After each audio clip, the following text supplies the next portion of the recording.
In 1974, a deranged psychopath murdered his whole family. In 1975, some weird things happened in the same house, and Hollywood lost their minds with the revolutionary idea to ignore all the source material and factual events and make spooky ghost stories about spooky ghosts that live in a spooky house. A couple of months ago, I decided I had nothing better to do with my limited time on planet Earth but to dig deep and see if I strike some gold with this series. So far, so odd, nonsensical, and surprisingly shirtless. Now this week I have a treat for you, however, because this week comes from the Asylum. No, not that Asylum, we'll get to that one. No, I mean film company and distributor The Asylum, which if you've never heard of them, are responsible for some incredible on-the-cheap mockbusters. Low-budget films made to look like big releases, including Transmorphers, Paranormal Entity, Atlantic Rim, and my personal favourite, The Day the Earth Stopped. Something about that name always got me. You may have never heard of those cinematic marvels, but a franchise I'm sure you have heard of is the one and only Sharknado. I am so glad we can finally link Amityville to Sharknado. What a day today has become. Interestingly, this is the first Amityville I've seen that has a complete inaccuracy in the opening minute. For some reason, it states that the 1975 haunting happened over 2 years, when even the Ryan Reynolds film knows it was 28 days. It literally takes 30 seconds to Google that. Well, that's a bold statement. Okay, so this film does a good, old-fashioned horror opening where some kids break into the property for some completely safe antics. What could possibly go wrong? Other than we're 2 minutes in and we've got ghosts. Ghosts right there, ghosts, confirmed ghosts. That's got to be a new record for ghosts confirmed, right? YouTube's NYXFEARS, what are the scores? With Legacy lagging far behind with their first ghost appearance around 20 minutes into the film, and 2005's respectable 9:33, nobody was expecting Haunting to overtake the physical manifestation of jumping the gun that Death House did. But somehow they've shot into first place with a score of 2 minutes and 7 seconds. Way to pace, guys.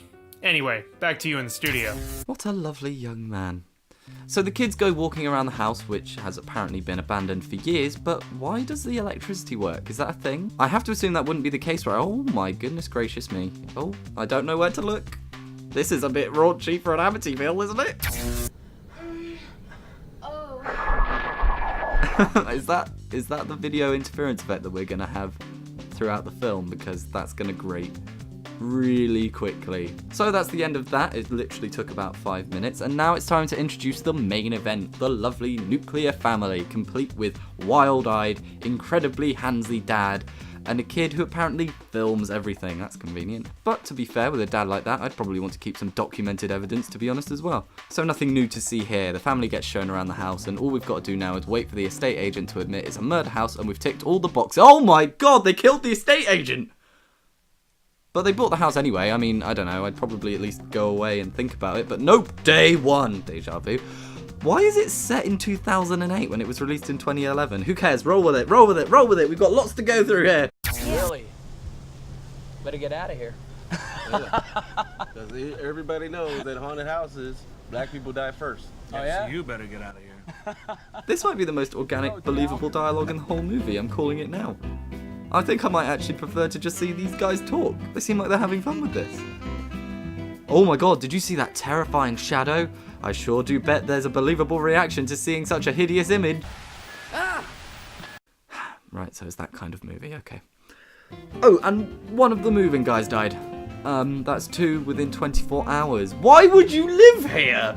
Scratch that, that's 2 in the last 5 minutes of screen time. I think 6 people have died already in this film. That's a high score, surely, so early in the film as well. In fact, is that a record, YouTube's NYXFEARS? Deaths in the first 15 minutes.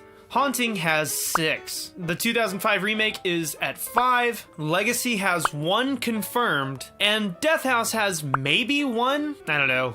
Who cares? Yes, that is absolutely a new record, smashing the competition with a grand total of 6 in the first 15 minutes. Like I said, keep up that pace, guys. You guys are doing great work. Meanwhile, in Amityville. Creepy, creepy, creepy, creepy, creepy, creepy, creepy, creepy, creepy, creepy! That is your sister! Dude, come on! What the hell? Oh my god, that sofa. That might actually be the scariest thing I've seen so far. Now, the girl has to have an imaginary friend. That obviously is going to turn out into being a ghost. Points for accuracy, I guess, but I mean, we know this stuff. Anyone that's seen a horror film before knows this stuff. I actually, in theory, like this shot where the door slams shut. It's a decent little moment ruined by awful editing. Sweat patch. That is vile. Can we all agree that is not a nice look? If it's that hot, don't sleep in a vest. It's that simple, man. Ugh, I hate this dad character. And it's nothing to do with his acting ability, actually. If there's any character they got right in being deliberately obtuse and totally beyond reasoning, it's this guy. The dad's always right kind of guy.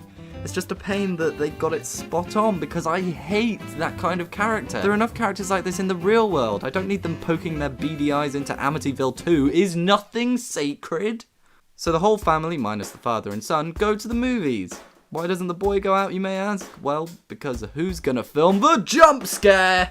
The boy, his name's Tyler by the way, discovered one of the phones from the kids at the beginning of the movie, but the parents won't listen to him. Again, I like this aspect. I like the aspect of the kids being ignored because the parents think they know best. I think it's smart, and it's immediately followed by this scene in the middle of the night, which is filmed quite well. I think this might actually be the tensest I've felt in an Amityville so far, so, you know, bonus points for that. Points detracted, however, because Tyler feels the need to recap every day's events like we didn't literally just see them. I take it back, actually. There's some fairly realistic interaction between the family as they watch the video on the iPhone. Hang on a second. That's an iPhone 4. They weren't released until 2010, but this film is set in 2008. So the sister sneaks into the house with a guy we were briefly introduced to earlier, and he is dead. But the body isn't found, so maybe he isn't dead. I don't know. Do we even care? Do you care? The movie doesn't care, that's a damn sure. There's a police investigation looking into the guy's disappearance, and I'm gonna level with you. It goes on for way too long. This new camera angle was really interesting and tense at first. A nice wide lens, meaning you aren't sure where you're supposed to be looking. But it gets boring after a bit, and then... wow! What the hell is that? It looks like a character from a PS2 game that hasn't rendered properly. That is amazing. This is truly a roller coaster of emotions. Oh my god. They hire a Ghostbuster and then they wire up the cameras and hey, it's in colour. Also, there's a ghost, but we're past the point where that's an issue at this point. There are cameras around the whole house now, so we can fully paranormal activity this situation. Oh, he died.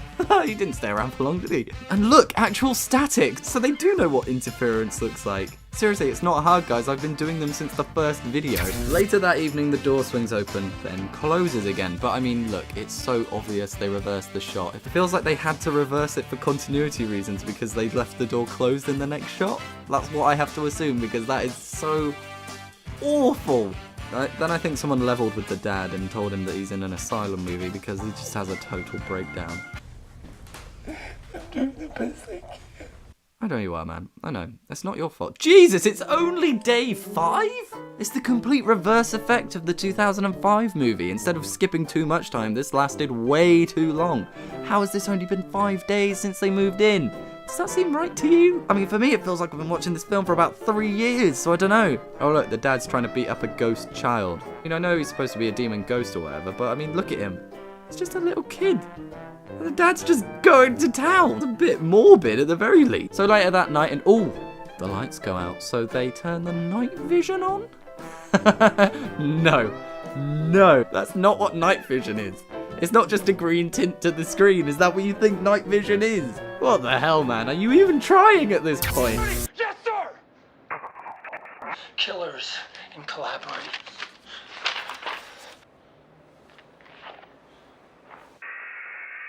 Stand down! Stand down! Die, little bastard! Die! What is happening? Not sure why, but that scene just reminds me of Ace Ventura. In the hallway here, we have another...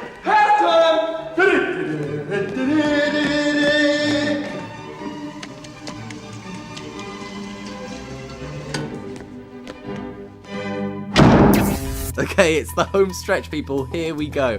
I love a movie that tells me when it's about to end. Like, don't worry, guys. We're nearly there. I expect a rampage of legacy proportions here, okay? No pressure. Oh, immediately we're going with the backwards crab horror pose. It's a bit cliche. I might take away points. Oh my god, she exploded! Did they just explode the daughter? That's hardcore. Why is she the only one not sleeping in the parents' room? Oh, they got the mum. Oh, it's that guy! Who is that guy? Is it clear who that guy is? The kid goes searching for the mum and finds her covered in... I don't know. I don't know what's supposed to have happened there to be... Oh, it's the guy again! Did he eat the camera? The monster! Then the girl killed her dad, and that's the end. It ends with a bunch of coroner reports, and then it just ends. There aren't even any credits. I assume it's to continue the whole, this is all real thing, but imagine doing all that work, all that screaming and intense stares, to not even be credited. That really upsets me. Oh, so that was the Amityville Haunting. I think my biggest complaint would be that it's just not very watchable. And a lot of that has to do with how they keep trying to convince us this is real. The DVD even includes a bonus feature where they talk about how they found the footage. But I mean, come on. Who is actually seriously believing this is real?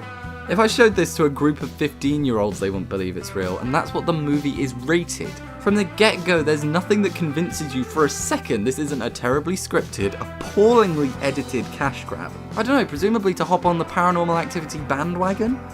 It doesn't make sense to me because the Amityville horror that last came out in cinemas was in 2005. It's not exactly a hot topic. And the first Paranormal Activity came out in 2008. Oh, is that why it's set in 2008? That's a weird one. I don't know, it's upsetting because there are a few genuinely good ideas and at least one section where I thought the film was going to pick up. But they dropped the ball. A decent premise, an okay structure, and I do think at least one person behind the scenes cared about Amityville. For the most part, the acting was actually more realistic than I expected to give it credit for. I mean, I feel bad ripping on the child actors, but the main boy was cringy. By which I mean I messed around with cameras at his age and gave equally as cringeworthy performances. Good God. Quality-wise, it wasn't the worst, but based purely on the watchability factor, I'm not sure I can recommend this film, especially compared to the Asylum's other films. I'm still in two minds about rating the Amityville movies, but if I was to rate them, this would probably be around the bottom so far. Either way, with Christmas coming up, I'm thinking I might give Amityville a break for a while and try something else out. I've got a few ideas, but if you have any suggestions, I would love to read them. Just comment or tweet me here. And if you enjoyed this episode, give it a share. It would mean so much. My name is Toby Cruz, and this has been yet another Oh the Horrors. Hi there, I'm NYXFEARS. You can go to my thing. I'm pretty cool with doing collaborations and stuff like that, trying to support the local community of people that are just starting out. So here I am doing this. Anyway, follow me on Twitter. I'm at NYXFEARS, or you can watch my YouTube channel, which is just youtube.com/NYXFEARS. And goodbye.